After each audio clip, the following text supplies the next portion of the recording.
British royals have posed for a new formal photograph. There, she's the only splash of color in this picture, but take a close look at her tiara.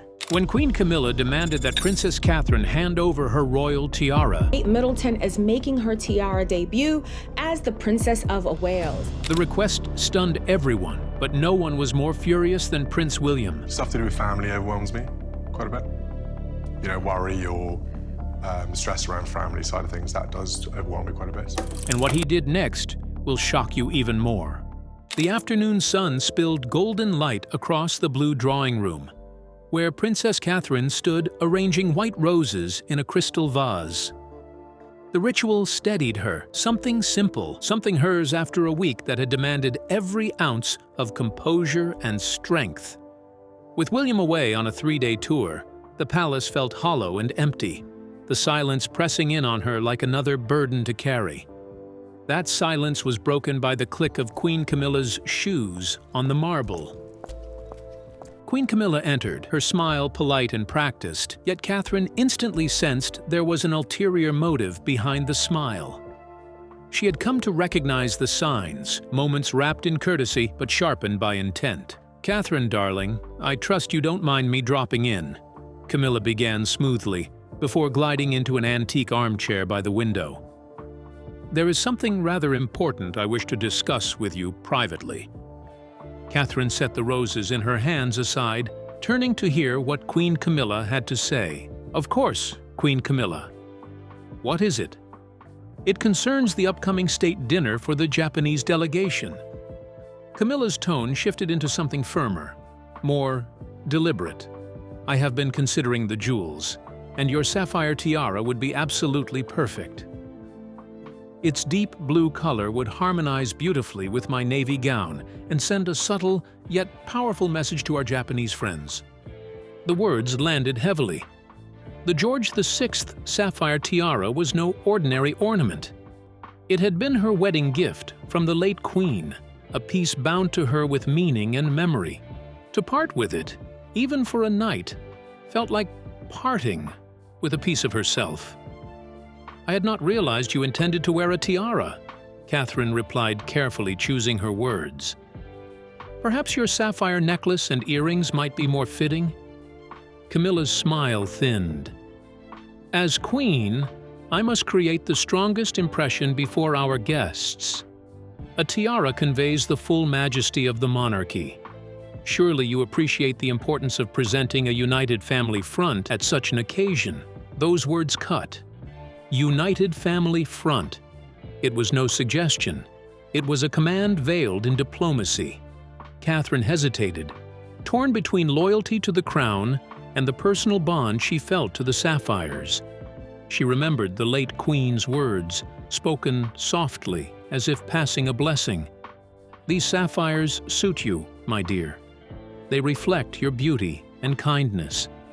Now the idea of them perched on another's head, even for one evening, felt like betraying that trust. Yet standing against a reigning queen risked more than tension. It risked unraveling the fragile balance she had worked so carefully to preserve. Camilla pressed further, her voice sweetened but edged with certainty. "The late Queen would have approved of such symbolism. These jewels belong to the crown, not to one individual. Catherine, you have always shown such grace in these matters. It would mean a great deal to me, and more importantly, to the crown." There it was, the invocation of the crown, a pressure impossible to push back against without consequence. Catherine steadied her voice, though inside she recoiled. "If it is truly your wish, then the tiara will be at your disposal for the dinner." Camilla's eyes shone with quiet triumph. "How very thoughtful of you. I knew I could rely on your good sense." She rose with elegance, smoothing her gown, and leaned forward to brush Catherine's cheek with a perfunctory kiss. "You have relieved me greatly, my dear. Our guests will be most impressed." When the door closed, Catherine sank into the nearest chair, exhaling the breath she didn't know she had been holding. Her composure cracked in the solitude of the room. She looked toward the vase of white roses, once pure and calming, now stark reminders of how duty had smothered sentiment. She reached out, adjusting a single bloom as though restoring order to the flowers might restore it within herself. Duty had won the moment, but deep inside, a quiet vow stirred. The tiara would return to her keeping, and its meaning would not be forgotten. But in the palace, nothing stayed secret for long. By evening, whispers coiled through the corridors like smoke, seeping from the blue drawing room to the kitchens, offices, and stables. Within hours, every staff member knew that Queen Camilla had asked for George VI sapphire tiara, and Princess Katherine had yielded. The story took on new colors with every retelling. Some swore Katherine had resisted until the very last. Others claimed she'd given it up with grace. But the core truth was steady as stone. The tiara was leaving her hands. Meanwhile, in her private rooms, Katherine tried to bury herself in correspondence, but her hands kept drifting to the sapphire earrings she wore. Their faint glow was a reminder of the tiara, lying in its velvet case, waiting to be taken. She could not banish the image of that case sitting empty. Meanwhile, Lady Susan entered quietly, carrying a leather folder. "Your Royal Highness," she began softly, "I have reviewed the tiara's insurance documentation. If you wish to reconsider, there may be requirements that could offer you an honorable way forward."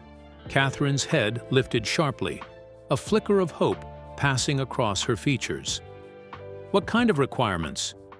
"Security clearance of 48 hours, Lady Susan explained. "Environmental conditions during transport. And most crucial of all, written approval from Prince William for any transfer of personal wedding gifts." For the first time since her reluctant concession, Katherine felt the weight on her heart ease, if only slightly. But by the following day, her faint hope was dashed. Queen Camilla's team moved with efficiency. Insurance waivers were signed, security clearances pushed through, environmental protocols satisfied. Every obstacle Katherine might have leaned on had been swept aside as though anticipated long before Camilla set foot in the blue drawing room. Her agreement, she realized bitterly, had not been a choice. It had been the final stamp of approval on a plan already in motion. The night of the Japanese state dinner soon arrived. The state dining room glittered beneath 3 vast chandeliers, their crystal drops scattering 1,000 shards of light. The long table gleamed with gold-rimmed china, polished silver and cutlery fit for emperors. Diplomats, cabinet ministers, and figures of high society moved among the grandeur in silken gowns and tailored tuxedos, a stage set to impress. But Katherine was not there. Officially, her absence was explained away as a scheduling conflict. The truth, however, was far more personal. Katherine could not bring herself to stand in that room and watch the tiara, the late Queen's gift, her gift crown, another woman's head. Instead, she remained in her private sitting room, the glow of the television screen her only company.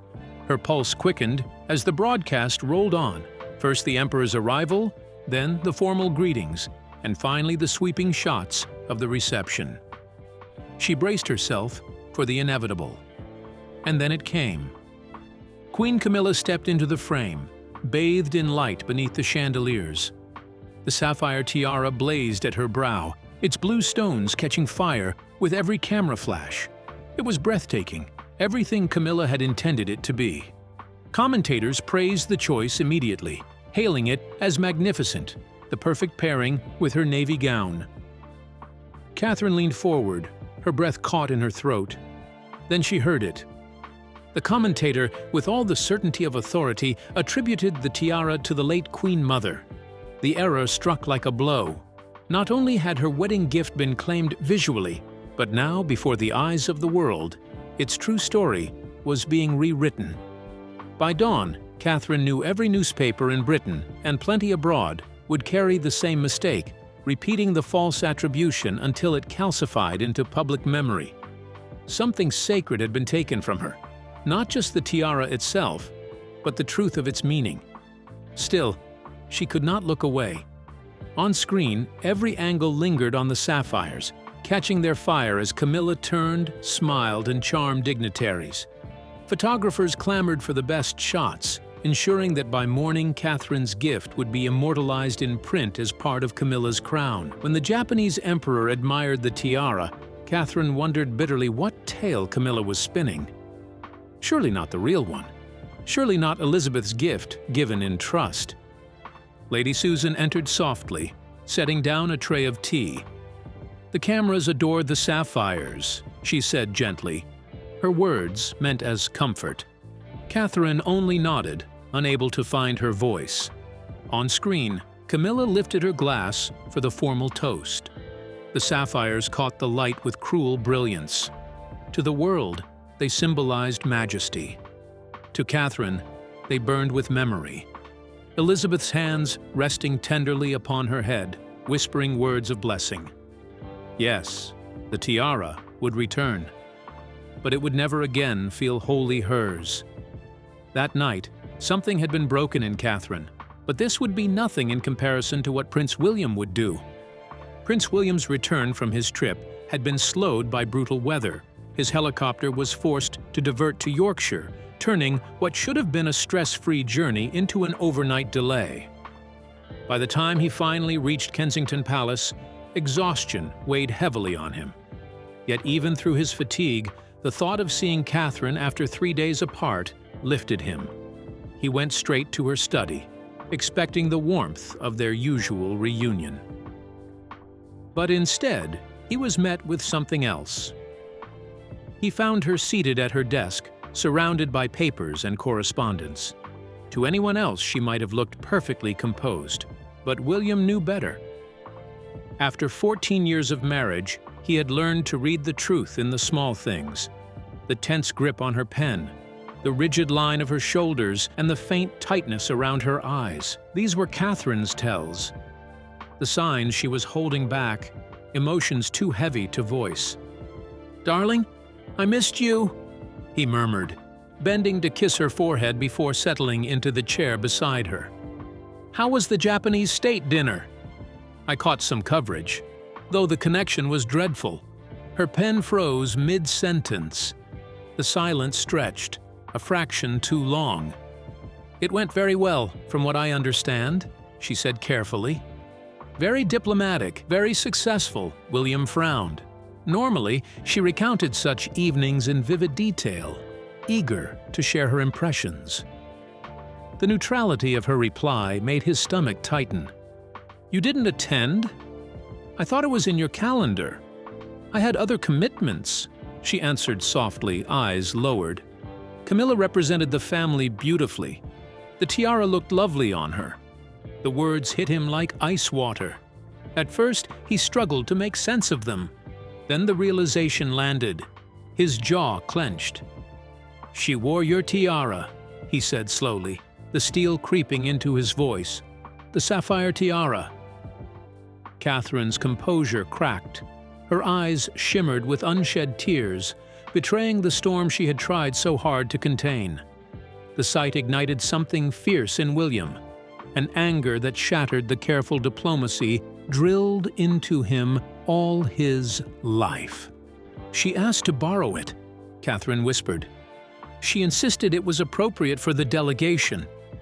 I could hardly refuse without seeming uncooperative." The words burned in his chest. He turned away, pacing to the window, his hands clenched. The sapphire tiara was not just another heirloom. It was his grandmother's personal wedding gift to Katherine. He remembered her telling him privately that the sapphires symbolized Katherine's steadfast spirit, her constancy in joining the family. To see them paraded as a diplomatic prop felt like an insult to her memory. "She asked you to give her your wedding present," he bit out, "and used it to parade in front of foreign dignitaries?" "She framed it as duty," Katherine replied, her voice heavy with apology. "She said the late Queen would have wanted treasures like that to be worn for state occasions, that the jewels belonged to the crown, not the individual." William turned sharply. "That is manipulation. Nothing less," His voice shook with controlled fury. "Where is it now?" Still with Camilla's staff, Catherine admitted quietly. They mentioned official portraits before it's returned. That casual extension of the loan twisted the knife further. To William, it was no longer a matter of jewelry. It was an assault on loyalty, on memory, on the sanctity of a gift that had bound Catherine to his grandmother's trust. The rest of the afternoon, William made discreet inquiries, calling on the quiet network of staff who had served his family loyally for decades. And what he uncovered did not soothe him. It hardened him. The most unsettling testimony came from Patricia Hartwell, the senior dresser. She met him in private, her voice trembling with a mix of reverence and indignation. "Your Royal Highness, this is not the first time. Over the past 18 months, there have been requests, personal items of Princess Katherine's. Each time framed as family duty or diplomatic necessity, William's jaw tightened. What sort of items? A few accessories. Even clothing.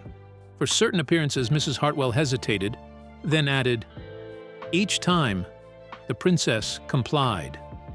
But afterward, she seemed diminished. The staff has noticed her distress." William's anger cooled into something sharper, a cold, deliberate calculation. This wasn't one misstep, it was a pattern, a slow erosion of Catherine's autonomy, hidden beneath the guise of solidarity and duty. To him, it looked less like tradition and more like bullying. Later, in a carefully arranged meeting, Sir Edward Peaton confirmed the staff's unease. "Department heads are increasingly concerned about the precedent being set," he confided. "The line between personal gifts and crown property is foundational. If it blurs, it undermines centuries of protocol. Has anyone confronted the Queen directly?" William pressed, his voice edged with quiet fury. Sir Edward's reply was cautious. There had been efforts through the proper channels, he admitted, but nothing had shifted the pattern. The household had reached its limit. Their loyalty to Catherine was clear, but their positions left them powerless to defend her. That responsibility now rested squarely on William. That evening, he placed a private call to his father, hoping, almost against reason, that the king might intervene. Instead, the conversation left him more disheartened than ever. Charles dismissed his concerns with weary detachment, insisting Camilla was only fulfilling her role with dignity. Jewels, Charles remarked, were meant to be worn, not locked away. William's patience fractured. That tiara was Granny's wedding gift to Catherine, he argued. It was not meant to be paraded as a stage prop before foreign dignitaries. But Charles brushed him off. "William, you're being dramatic. Family members have always shared jewelry. It is tradition." The call ended unresolved, leaving William with that familiar ache of disappointment his father always seemed to summon. If Charles would not protect Catherine, then he would. Back in their apartments, he found her attempting to read, her gaze drifting from the page. He sat beside her, taking her hands. "I spoke with Father." Alarm flickered in her eyes, and she urged him not to quarrel with his family. "The tiara would be returned," she whispered. "Let it go." But William's grip tightened. This was no longer about a tiara. It was about her dignity, her place, and her worth. Granny had given her that gift out of love and trust, a symbol that she belonged. To see it misused was to see that memory trampled. Catherine's composure broke, tears spilling as he held her close, rage and tenderness mingling in his chest. Tomorrow, he vowed, he would confront Camilla himself. The next morning, William demanded a private meeting with Queen Camilla. No aides, no witnesses. He deliberately chose the morning room at Clarence House, a space so closely tied to Camilla that she would not mistake the encounter for a trap. He wanted it plain. This was no petty quarrel, but a reckoning. Camilla arrived on time, her smile polished as ever, but it faltered when she saw William's rigid stance and the storm in his eyes. Sinking into her chair, she offered the well-rehearsed warmth of a diplomat. "William, how good to see you. How is Catherine? I so appreciated her generosity with the tiara. It made such a splendid impression at the dinner." That single word, generosity, struck William like flint against stone. He did not sit. His towering presence filled the room, making his intent unmistakable. "Camilla, we need to discuss your treatment of my wife. What happened with the tiara was unacceptable. It must never happen again." Her smile cooled. "I beg your pardon?" she asked, tone sharpening. "I borrowed a piece of jewelry for an important occasion." Catherine agreed readily. There was no issue. Catherine felt she had no choice. William shot back, his voice hardening. "You twisted her loyalty to this family into pressure. That tiara wasn't just jewelry. It was my grandmother's wedding gift to her, chosen to symbolize her place here." Camilla's lips thinned. "As queen, I have obligations. Presentation is part of diplomacy. That tiara served the crown by honoring our guests. William's restraint frayed. As my wife, Catherine has rights you've repeatedly ignored." This was not an isolated moment. For months, you've exploited her good nature, pressuring her to surrender what is hers. Camilla rose, steel entering her voice. "That is an outrageous accusation. I have never bullied Catherine. Everything I've requested has been in service of the monarchy." But William could see Catherine's tears in his mind, the quiet suffering she had tried to hide. His control broke. "You made my wife cry over a tiara that represented one of the most meaningful moments of her life. And you dared to invoke my grandmother's memory as leverage. That is manipulation, plain and simple." Camilla's cheeks flushed. "Your grandmother would have understood. These jewels exist to serve the crown, not sentiment." William's reply cut like glass. "That tiara was not crown property. It was my grandmother's personal gift to Catherine. She chose it to bind her into this family, not to see it paraded by anyone else." Their voices clashed, echoing against the walls. Camilla accused him of dramatics, of letting emotion cloud duty. William countered with a litany of her encroachments, each one a reminder of Catherine's forced compliance. Finally, Camilla played her trump card. "I am queen. My precedence is clear." William's voice dropped to ice. "You are my father's wife, but you will never have the right to mistreat mine." The confrontation shook Clarence's house to its core. Though the doors had been closed, staff outside had heard raised voices and caught fragments of the clash. By afternoon, the palace's hidden grapevine carried competing versions. Some swore William had shouted about betrayal. Others whispered that Camilla had invoked her status as queen with unusual ferocity. The only certainty was that the household was divided, tension curling through every corridor. King Charles received the report from his private secretary, a careful account that could not soften the truth. He now faced an impossible choice, mediating between his heir and his wife. Two people, equally certain of their righteousness, neither inclined to yield. Catherine withdrew to her apartments, weighed down by guilt. She had never wanted conflict, yet her quiet compliance had ignited one of the most bitter crises in the family. Lady Susan stayed close, rescheduling engagements and offering gentle counsel.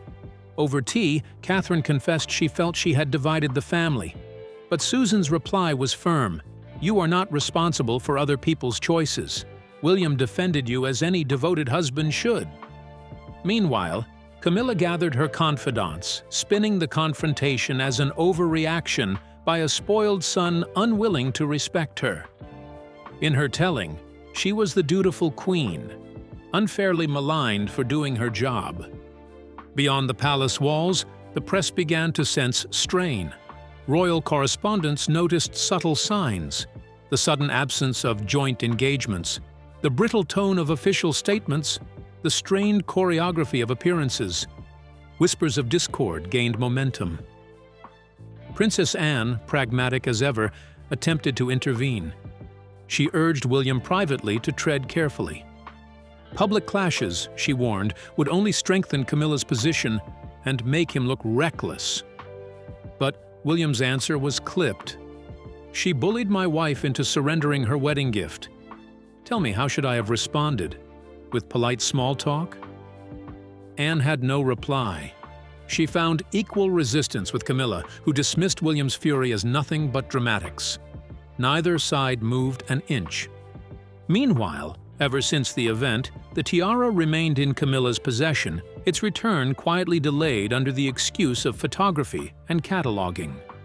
Its absence loomed like a ghost. Catherine could not bring herself to wear the matching sapphires, for every glimpse of their deep blue reminded her of what was missing and the storm it had unleashed. Inside the palace, even the smallest tasks had become political landmines.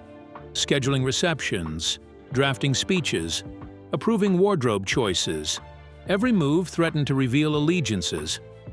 Departmental meetings turned into acts of survival, where loyalty was disguised as neutrality. The air itself seemed volatile, as if the entire household waited for a single spark to set it ablaze.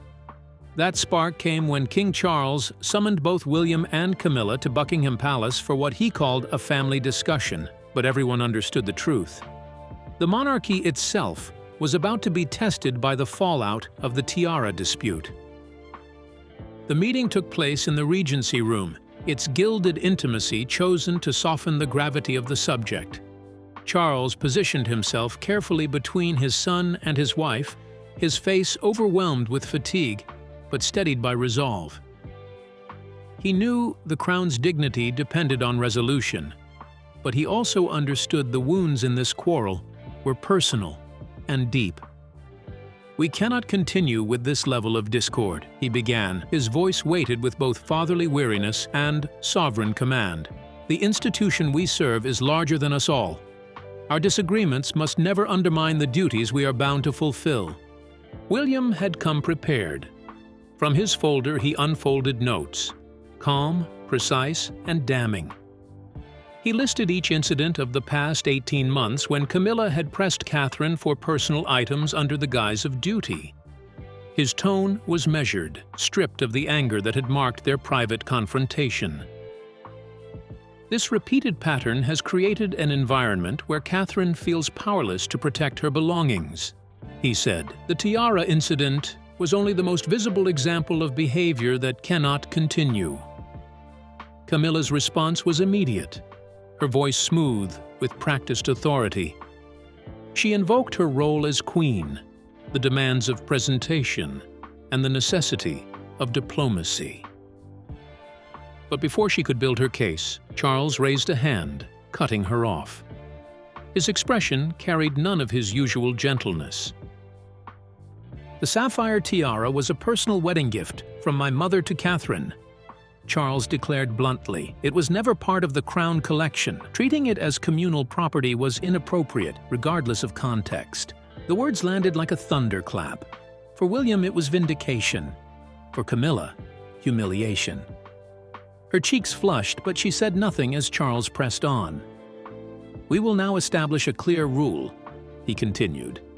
"Personal gifts, especially those from the sovereign, are private property. They will only be shared if the owner explicitly consents." William inclined his head, but did not stop there. "An apology to Catherine is also necessary," he said firmly. "She deserves acknowledgement for the distress she endured." Camilla stiffened, her pride battling the force of the king's expectant gaze. After a tense silence, she offered words that were as thin as glass. "I regret that Catherine was distressed by my request. It was not my intention to cause upset, and I will respect the boundaries we have agreed upon." The apology was hollow, But Charles ended the matter then and there. His focus was on restoring stability, not forcing contrition. That afternoon, the tiara was quietly returned to Catherine's custody. She received it with gratitude, shadowed by sorrow, knowing its meaning had been altered forever. Weeks later, when she wore it again at a private gathering, the sapphires sparkled as brilliantly as ever. Yet to her eyes, their light carried a memory of loss, of something sacred that had been bruised, though not destroyed. Publicly, the family facade snapped back into place.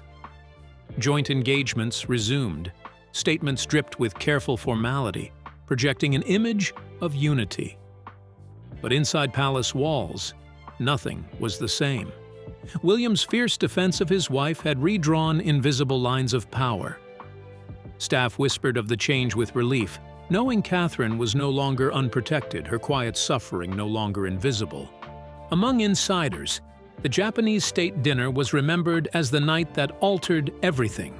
The tiara's sapphires still dazzled, but they carried with them the invisible weight of a crisis that hardened boundaries, shifted loyalties, and forced the monarchy to confront its fragility. The scandal had ripped away the glittering mask of royalty, exposing raw emotion, fragile loyalties, and ruthless maneuvering behind palace doors.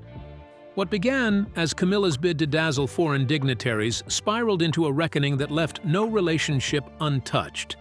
William's defense of Catherine showed the world, and the palace, that no centuries-old protocol could silence a husband's instinct to protect his wife. In his fury, the image of a future king emerged, one who valued principle over pageantry and loyalty over politics.